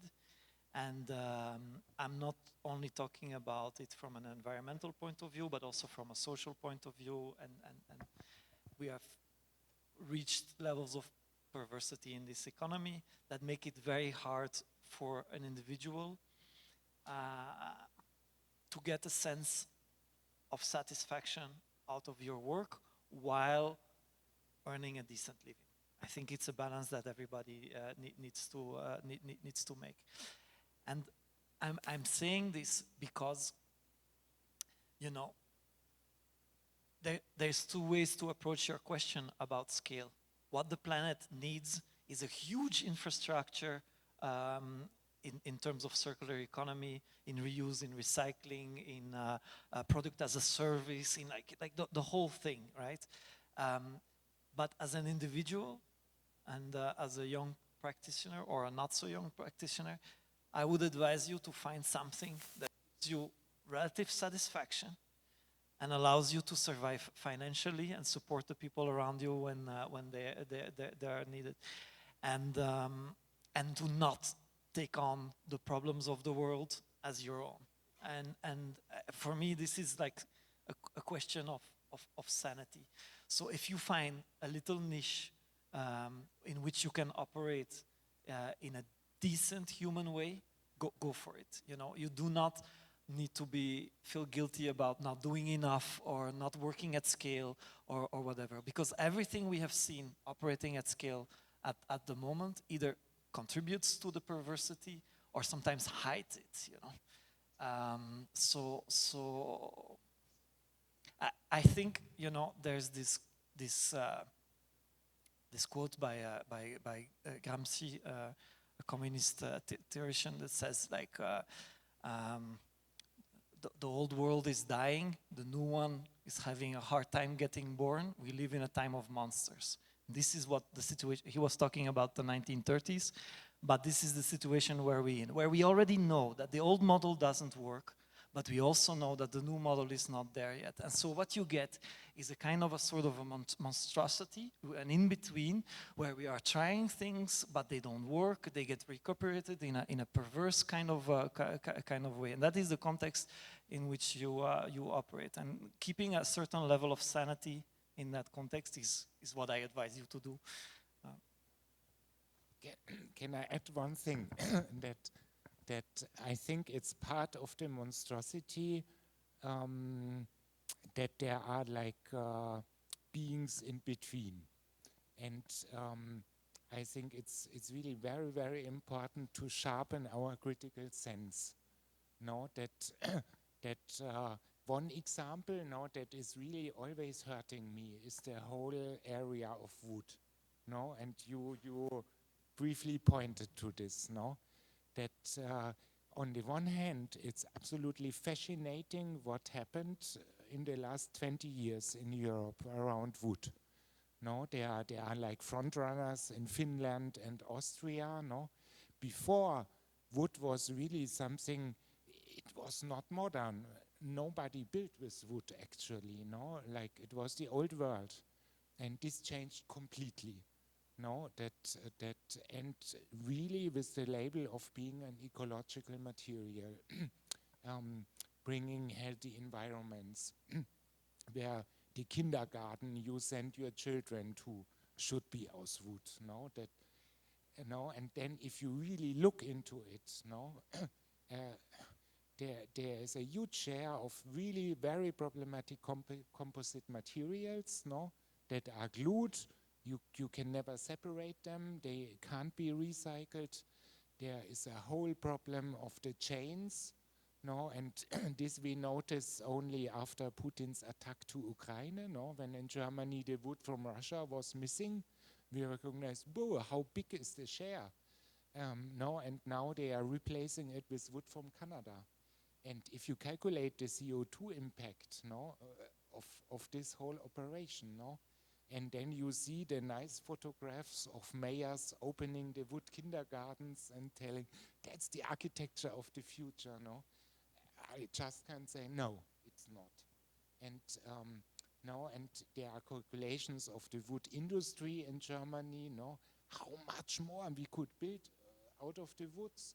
If you look behind the numbers, this would transform all forests in Germany into monostructural, very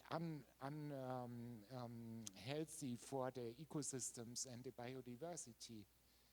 So I became really very, and this is very sad, because somehow the wood story is a really nice story, and a change happened.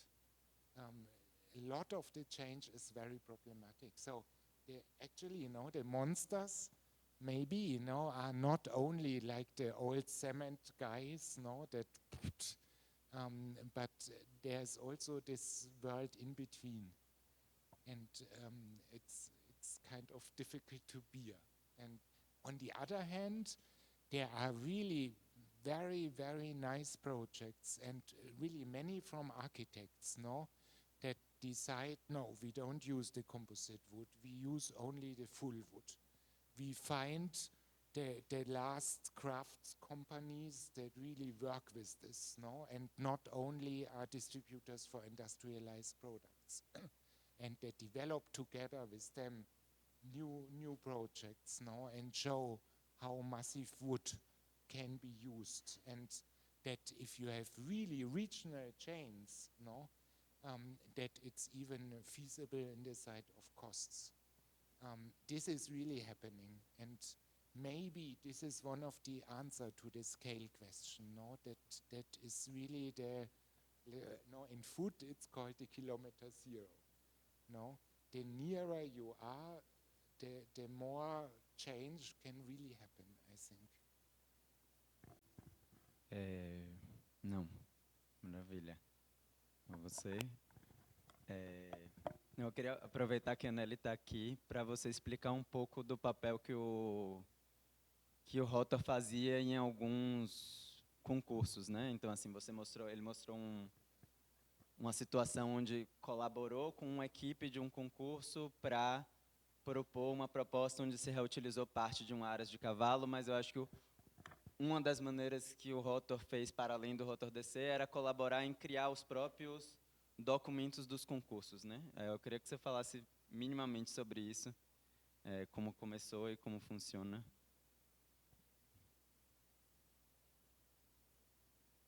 I mean, it's a big question, but let's say that there's two ways that you can be of use in the context of architectural competitions.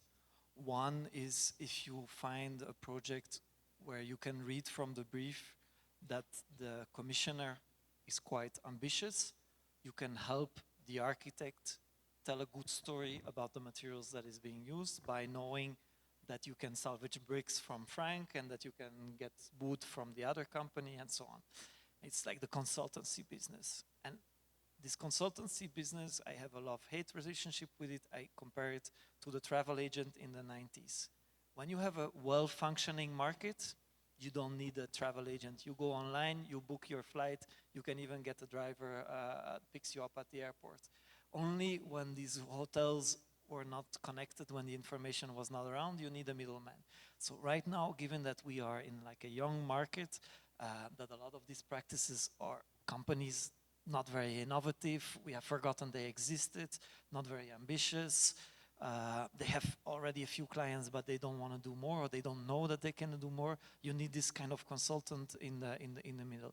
There has been a boom about this kind of consultancy in Europe. There is not any big engineering firm that doesn't offer circular material consultancy at the moment.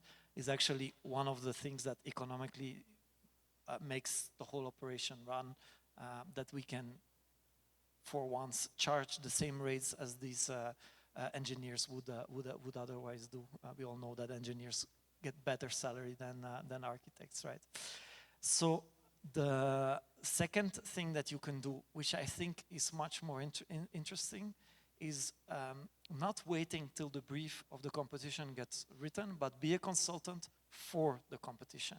So instead of fighting for your project in wood or clay or reused steel or whatever, if you work with the commissioner and you say, hey, let's make a note that puts a level on the ambition of the thing, then actually the discussion, you make it easier for the commissioner, because the discussion is not choosing between an excellent design in concrete and a mediocre design in circular building materials. The discussion becomes, everybody builds circular, what is the best design? And I think architecture competitions work better in that way, and it's also less frustrating. I mean, if you don't have to do competitions to realize your ideas, you know, it's like a win, of course. So in just maybe 2 or 3 weeks' time, you can have a huge impact. You don't get your name on the project, of course, because you would just like co-author of the brief.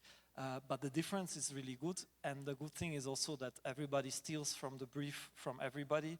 Competition for a museum in a small town there will copy the note that you wrote in another town, and so it has this snowball effect. So I think it's the most efficient way to be an activist today, is to be a consultant at large and very visible competitions. Não, maravilha. Queria abrir pouco para...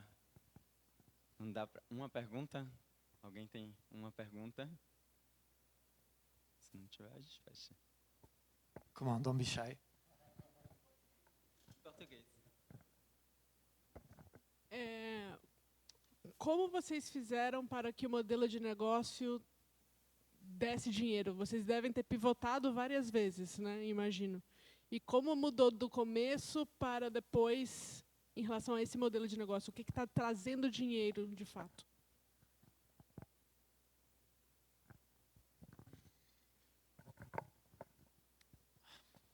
So it is as profitable as you want it to be. I think in every business, in every deconstruction, there's a few materials that are worth it. I was showing the picture of the bathroom. If you just take the collectible designer towel hangers from the wall and you go home, that was a profitable day. If you start experimenting with the tiles in that same bathroom, they might come off easy, they might not come off easy, and then you're burning money. So I think I like this, well, it's a very banal metaphor of low-hanging fruit. You know, when you pick apples from a tree, you start with the ones that are easiest to pick, and you decide up until where you go. Now, if you are a very motivated person, which I'm sure you are, you systematically go too high in the tree, you know? You spend too much effort on materials that you shouldn't do. Being a co-op means that a lot of these decisions were taken collectively, and so we also know why the salaries were low in that thing, because at many cases we decided that setting an example, trying something new was more important than making sure we had a good margin on the thing. Does that answer your question?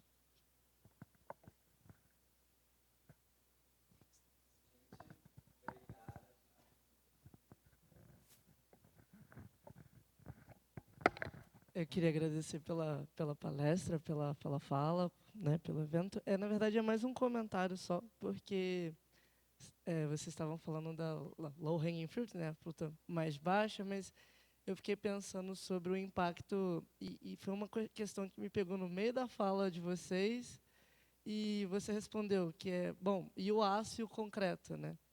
E eu fico pensando sobre essas frutas que estão realmente no topo da árvore, né? E que, coincidentemente, são as que talvez causem a maior mudança, né? Porque a gente usa muito mais concreto do que aço. Então, eu achei muito legal assim, você, de alguma forma, responder essa provocação, essa questão que me causou, assim, com um exemplo prático de, enfim, uma prática, uma empresa, um seu negócio que, na realidade, está dando fim para esses agregados que são os mais complicados, né? E eu fiquei me perguntando, e o concreto, né? Como é que a gente vai dar fim para essa, que é uma pedra sintética, né? Uma pedra artificial que a gente criou em algum ponto, que na realidade é o que a gente mais usa para construir. Então, enfim, eu fiquei com essa questão na cabeça, assim. É mais um comentário. Não consegui formular uma pergunta a tempo, mas eu agradeço vocês por terem aparecido por aqui. Obrigada. Se vocês quiserem comentar, fiquem à vontade também. Yeah, I'm taking the bait. So, like, one trick that you can use to reuse concrete and steel is when you consider a building as a whole. So, for instance, a steel industrial building is worth more if it's bolted, is worth more as an assembly than as beams, right? There's you're not only reusing the steel, you're also reusing the work that was put in making an arch, making a construction, and so on. So for me, steel construction, bolted steel construction, that becomes superfluous in one location, moving it as an entire building to another location, we see several examples of this, that this can be a profitable business because you basically buy it for the value of the scrap metal and you sell it for the value of a building, which is a good business. So there are tricks around this. Ultimately, of course, if one day we start paying the actual environmental cost of these materials, no problem, then it will become profitable to reuse these materials in any form that they have. But politically speaking, it's a hard sell, so we'll see if that ever becomes the case.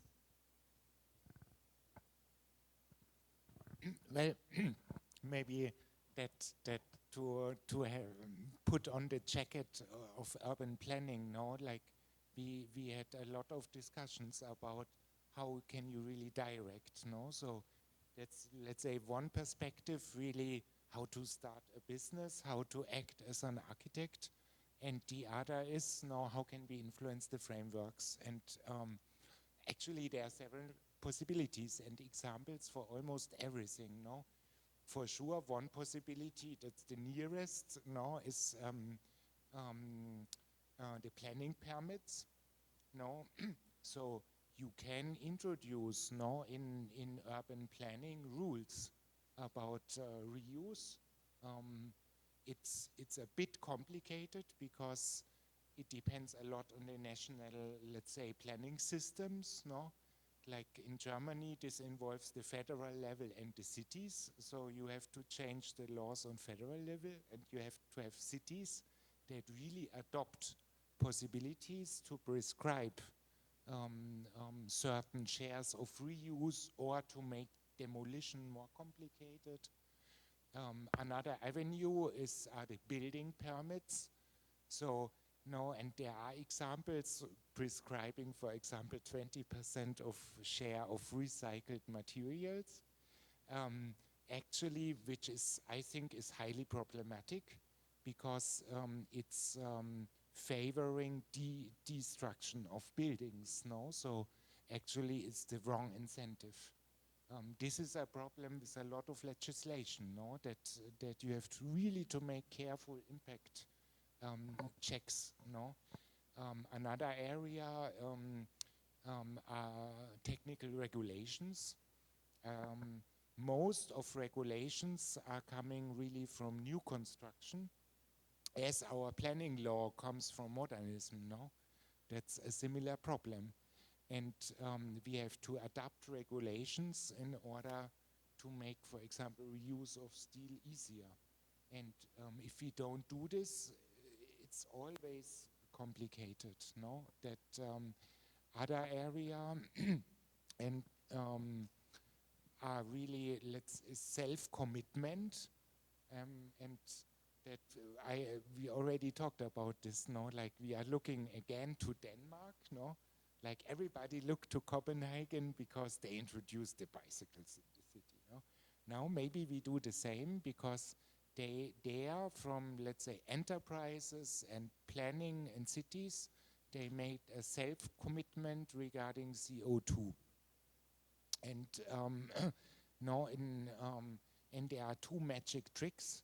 One trick is that existing buildings or reuse of materials can be put in with zero in this calculation, while other new materials are put in really with the CO2 impact. And it's not only about the energy during the use of the building, but really mainly the construction. This is also a major change of perspective compared to other assessments. And the effect of this self-commitment from, let's say, the active people in the building sector is that demolition significantly decreased in Denmark. They are really using much more the existing buildings. They are using the existing materials. So it's possible to make things, for sure, it's a lot connected to the national systems, of laws, but also of cultures. That is complicated. Yeah, I just, you mind if I react? Like, the good thing about this whole, like, the bad thing is whatever parameter you're going to use to try and regulate this new industry is going to be problematic. Like if you say the percentage of reused materials in a building, I just go from 2 millimeter thick facade cladding to 6 millimeters, and given that it's calculated in weight, the project is green. Which makes no sense. So that's the bad side of it. The good side of it is that we already have a profession that is super good in taking a multi-criteria problem, weighing different arguments and making a decision. This decision can be contested, but is taken in good faith. And this profession is architecture. So what we actually need is good architecture. If we can somehow push the quality of the architecture of the built environment in the next few decades, we are good. And everything else is just kind of like engineers and economics and entrepreneurs like myself trying to force the architects to make the right to make the right decisions. But being involved in architecture schools, being involved in discussions like this one tonight, seeing what the Biennale does, I think that is actually what needs to be done. I see you want to react, no? Thank you. Obrigado. Bem, temos que encerrar, mas eu vou fazer só um comentário. Um convite que vocês todos que estão aqui tragam seus amigos. Nós temos pelo menos 20 a 30 projetos de reformas, reusos e retrofittings que estão subindo a rampa para o primeiro andar. Nós somos subsolo, térreo, primeiro andar, do lado esquerdo. Né? Tem, de reuso de materiais, tem nesta linha, tem apenas o arquivo, porque não tem nada parecido, comparável com isso, mas tem vários reusos de edifícios, né, e de vários tipos, e é interessante, desde de edifícios industriais, silos industriais, com trabalhos muito bonitos na Argentina, até um trabalho que me chamou muita atenção e que eu trouxe de um grupo que estuda, o grupo de italiano de Turino, que estudou a adaptação dos escritórios, dos grandes offices, né, de curtain wall de Manhattan, no Lower Manhattan, para a habitação. Né? Então, o nível de intervenção não é necessário para transformar um landscape office building, né, em vários apartamentos divididos, não apenas fachada, o que permanece, o que muda. Né? Então, essa ideia, bem, nós temos São Paulo, 500.000 unidades vazias, né? E 150.000 homeless. Né? Puxa, daria para pôr lá dentro. Né? Não dá, não é assim. Né? Há toda uma produção de projeto, retomando a sua discussão, que se coloca. Então, convido vocês para verem e depois podemos conversar um pouco sobre esse assunto após a visita. Mas é importante que esta fala hoje, né, essa nossa conversa hoje, e também esses trabalhos, comece a apontar para uma audiência que não está acostumado com esse assunto, principalmente aqui no Brasil, que é possível fazermos arquitetura, urbanismo, né, desse modo. Muito obrigado por terem vindo e amanhã tem mais.